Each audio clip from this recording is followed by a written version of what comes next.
I implore my distinguished colleagues to join me in enacting this measure to endow juridical personality and legal capacity at the soonest possible opportunity to the board of the fund for responding to loss and damage due to climate change.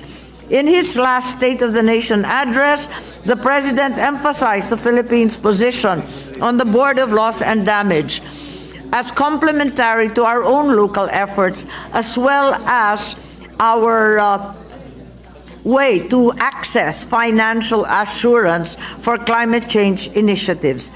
Hindi sapat na gusto lang nating tumulong. Hindi sapat na may plano tayo para sa baha, sa lindol at sa putok ng bulkan. Hindi sapat ang gusto at plano. Kailangan nating kumilos. Gawin ang gusto, gawin ang plano. Ngayon na.